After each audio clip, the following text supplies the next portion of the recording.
कोथिंबीर घालते, कारण मी वाटपात कोथिंबीर घातली नव्हती, धणेच घातले होते ना. तर आता आपलं हे सार तयार झालं आहे.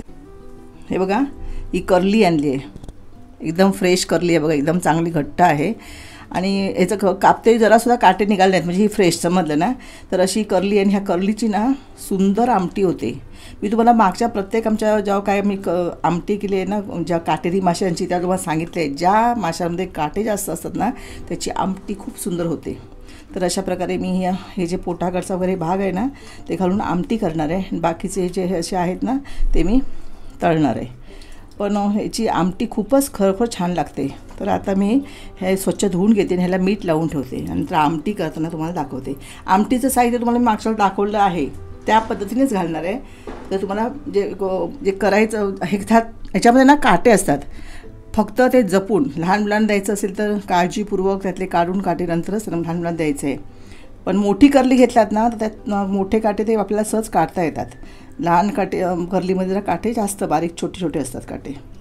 तर करली घेताना ती करली नेहमी जरा साईजने मोठी घ्यायची, आणि नंतर त्याचे डोळे बघायचे, लालसर डोळे असायला पाहिजे, कल्ले बघायचे कसे आहेत ते, आणि जरा ती दाबून बघायची, ती जरा घट्टसर असायला पाहिजे. तिचं पोट जर मऊ आणि फाटलेलं असेल तर करली ताजी नसते. तर अशा प्रकारे करली घेताना ही दक्षता तुम्ही घ्या, कारण बऱ्याच लोकांना करली कशी घ्यायची आणि ती कशी खातात ह्याच्याबद्दल माहिती नसते.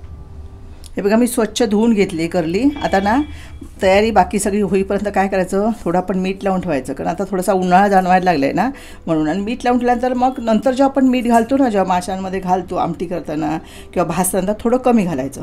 आणि मीठ आणि थोडीशी मी इथे हळद पावडर,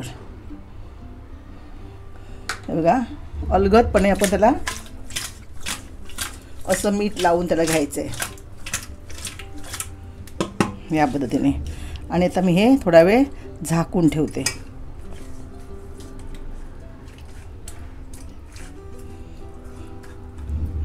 असं ठेवून द्यायचं.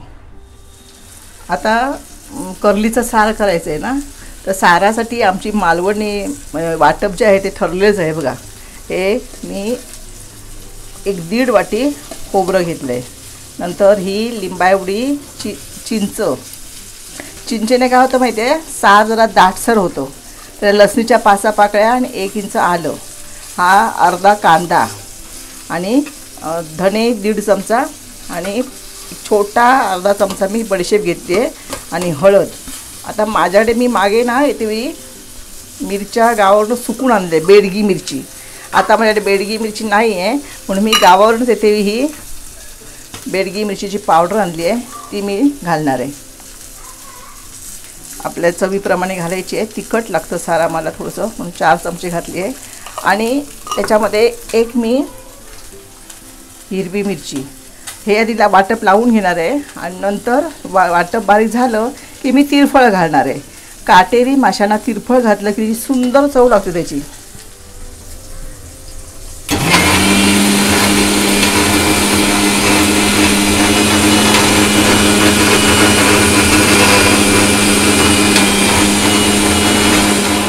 हे बघा, आता वाटप वाटून झालेलं आहे. आता मी तिरफळं घेतली आहेत बघा, ही 6-7 तिरफळं घेतली आहेत. ती शेवटी मी ती घालणार आहे, कारण जास्त नाही कारण त्यातला कडवटपणा त्याच्यामध्ये उतरतो, म्हणून जास्त वेळ ती नाही फिरवायची. एकदा जरा टाकायची आणि थोडं 1 मिनिट फिरवायचं.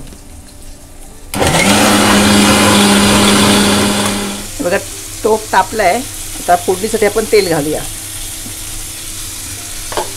अंदाजे 2 चमचे मी तेल घातलं आहे. संपूर्ण टोपाला असं लावून घ्यायचं तेल. आणि ह्या लसणीच्या 5 पाकळ्या मी ठेचून घेतल्या आहेत.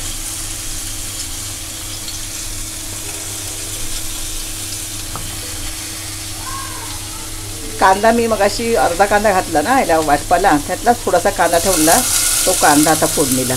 आणि चांगला तेलात आपण हा गुलाबी होईपर्यंत भाजून घ्यायचा आहे बघा असं. आता फोडणी करायची, एकदम सोपी फोडणी करायला. आपण जे वाटप हे वाटून घेतलं आहे ना बघा, ते वाटप आपण आता त्या फोडणीमध्ये ओतायचं आहे. जरा फोडणी चांगली भाजू दे. झाली आहे त्याच्यामध्ये आपण हे वाटप घालूया. आता हे मी सार करणार आहे ना, थोडंसं मग पातळ आहे बघा. मग चटणी हवी असेल तर ह्या पद्धतीने घट्ट ठेवायची. आता सार हे आम्हाला भातावर खायचं आहे, मग थोडं मी पाणी घालणार आहे आणि पाणी घालून मग ते वाढवायचं आपल्याला हवी तेवढं. अजून घालणार आहे पाणी. हे सार आहे ना त्यामुळे जरा पातळ आहे बघा. आता ह्याच्यात मीठ घालणार आहे मी आणि चांगलं ना 7-8 मिनटं चांगलं शिजून घेणार आहे. कारण कर्ली आपल्याला नंतर सोडायची आहे, कारण ती पटकन शिजते कर्ली आणि त्यातलं मग काटे जसे विस्कळीत होता कामाने, म्हणून शेवटी मी घालणार आहे. तर आता चवीप्रमाणे ह्याच्यामध्ये मीठ घालते आणि नंतर महिला चांगलं उकळून घेते आणि नंतर तुम्हाला चांगला कड आला ना, घ्यायचा रंग पण बदलेल बघा. नंतर तुम्हाला दाखवते.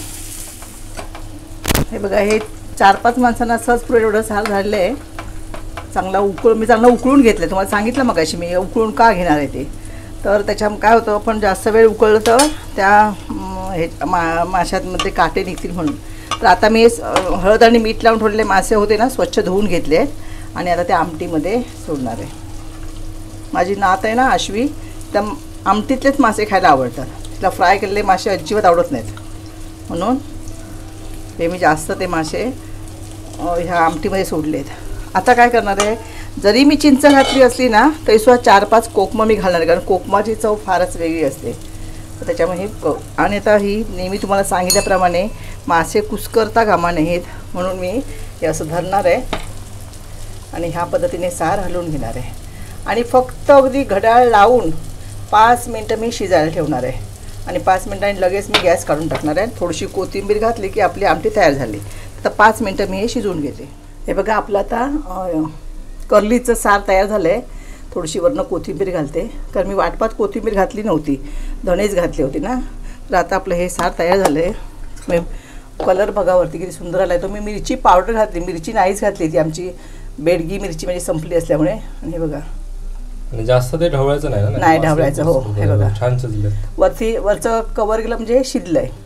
तर आता हे खाण्यासाठी तयार झालंय सार. तर मंडळी, आईने बनवलेलं झणझणीत असं कर्लीचं सार हे दिसायलाच एकदम टेम्पटिंग दिसतंय. त्याचा रंग बघा आणि बघूनच तोंडाला पाणी सुटतंय. तर माशाच्या रेसिपीज ही आमच्या आईची खासियत आहे, तेव्हा त्याचा तुम्ही उपयोग करून घ्या. तुम्ही पण अशाच प्रकारे नक्की बनवा. हा व्हिडिओ तुम्हाला कसा वाटला हे आम्हाला कमेंट करून नक्की सांगा. तसेच हा व्हिडिओ तुमच्या मित्रपरिवाराच्या व्हॉट्सॲप ग्रुपवर जास्तीत जास्त शेअर करा, लाईक करा. धन्यवाद.